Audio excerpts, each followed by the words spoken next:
Welcome to the Turner's Flip Side. We're Daryl and Ada.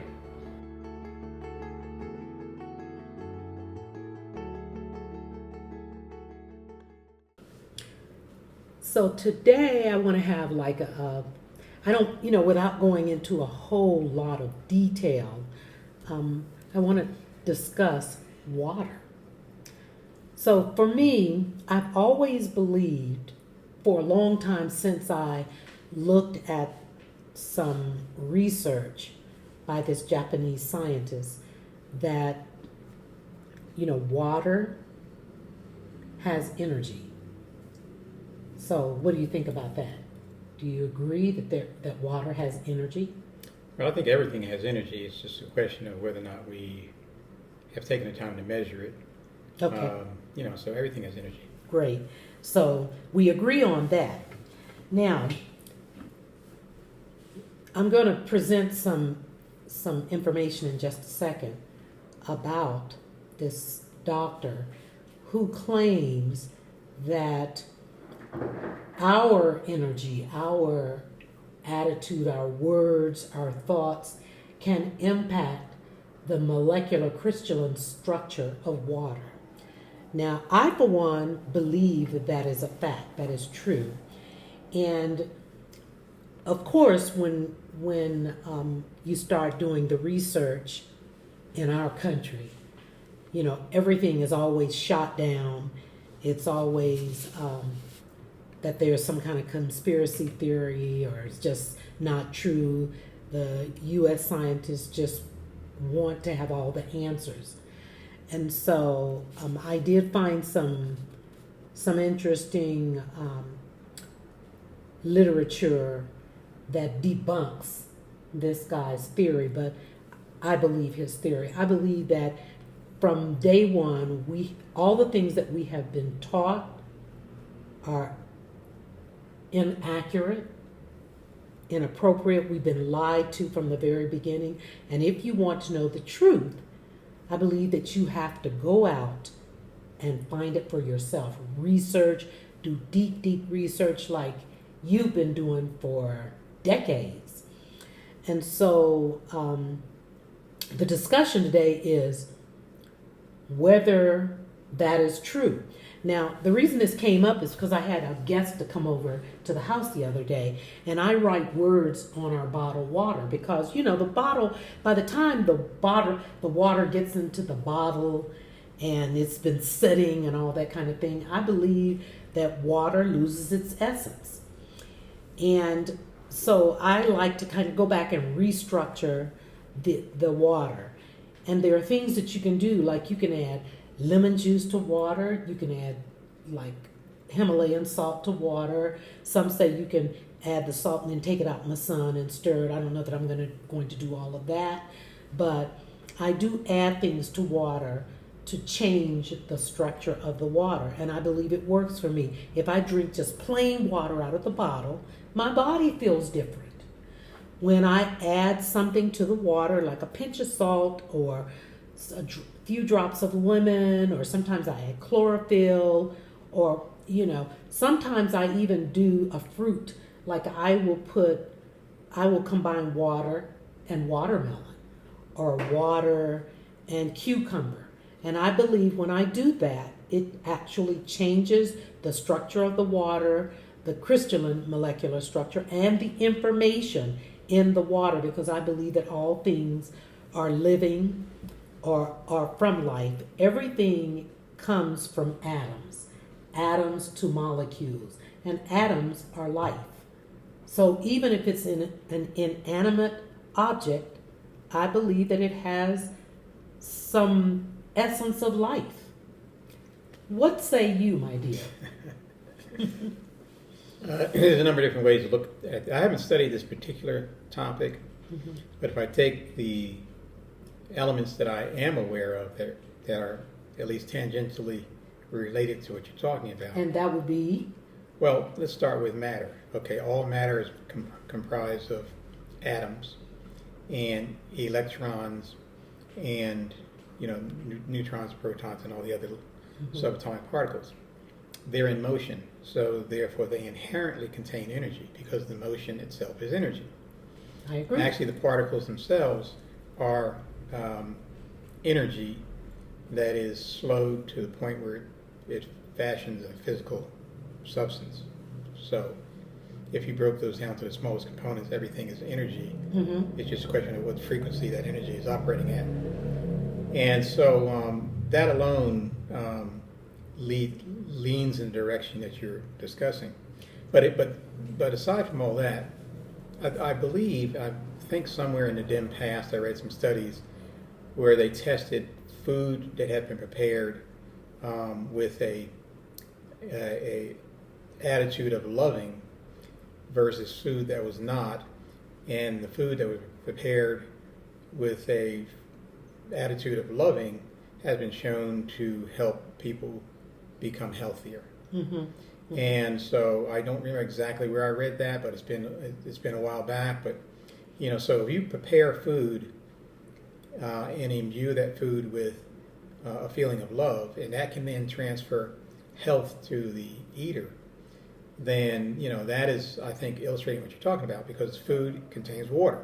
Mm-hmm. Mm-hmm. And so that's a primary component of food, and so it's easy to envision it that the water is at least helping, or is at least in part responsible for the transference of that energy.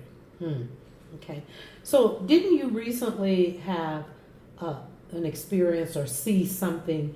Because we are very interested in near-death experiences and people who actually go to the other realm and then come back and bring information to us. Mm-hmm. So talk a little bit about that and see it and connect that to what we're talking about. There was a woman, and I don't remember. We'll find her name and put it in this, but she did it was an elderly black woman had a near-death experience. And there's been thousands, if not millions, of people who have reported these.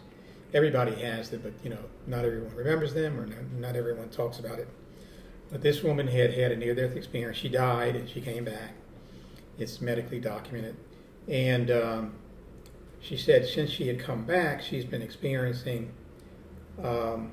Initially, she experienced an inability to control her energy field. So when she walked by light bulbs, they would explode, and whenever she looked at people, she could see the energy that they were absorbing or putting out. So she could see what we're talking about. Mm-hmm. And so she could, if we talked to her, we could probably verify whether or not what you're postulating is true. So there's so much information in this world. The truth is stranger than fiction. Right. And so there's so much stuff in this world that is true that scientists are skeptical of, because they're instruments which are woefully inadequate to measure these kinds of things. So therefore they don't believe it, because their deficient instrumentation cannot measure and see these things. Mm-hmm. Therefore it must not be true. Is kind of an odd way for a scientist to approach things. Mm-hmm. But that's where we are in today's world. Yeah. Well, I believe that anything that we can do as human beings to enhance our well-being, our health, our happiness, is worth exploring and worth embracing. And I don't think that it's woo-woo or anything like that. I think for me, it makes a lot of sense. And so I talk to my water.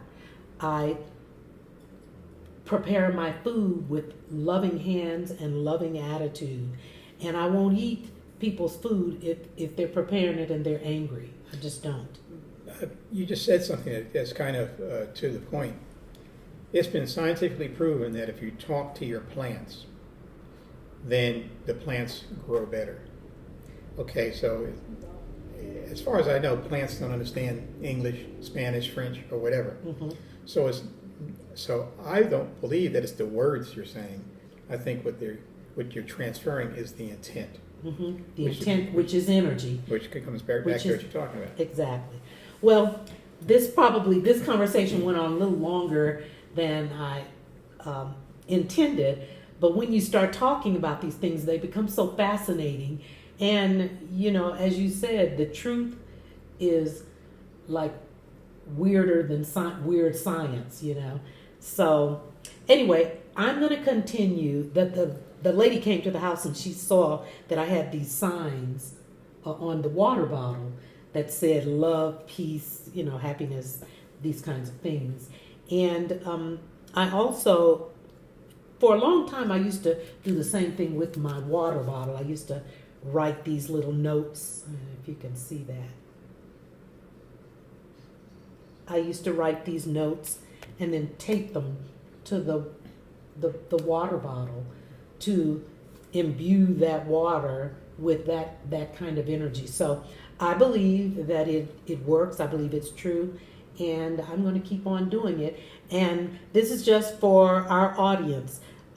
It's another thing that you can do to enliven your life.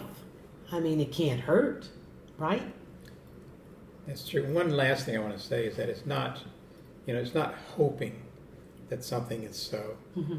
It's focusing your intention on something so that you impact it in the manner you wish to, Mm-hmm. transferring love or whatever. Mm-hmm. And so you're not hoping that the water becomes beneficial. You're focusing on your intention on the water and saying this water is helpful. This water is helpful. Did I say hope? No. I just want to okay. for the audience. I Because, just want to be clear. That yeah. they understand Okay. what we're talking about. Okay, great. Because words and language are Mhm. powerful too, and so it's important. I try to think about everything that I say. I do think about it, like try. That's really not a great word to use.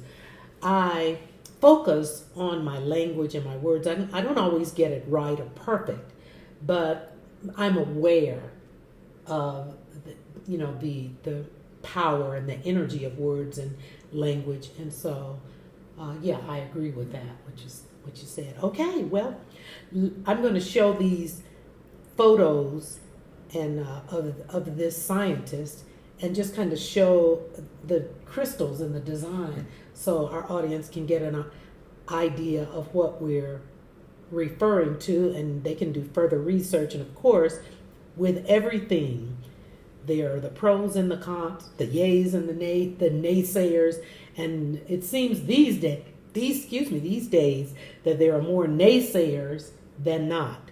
So you be the guide, the judge of your life. What is it I always say? You be the captain of your ship. You decide for yourself. Take a look. This is Dr. Masaru Emoto, and he has written a book called Water Consciousness. He is no longer with us, but I believe his work has merit.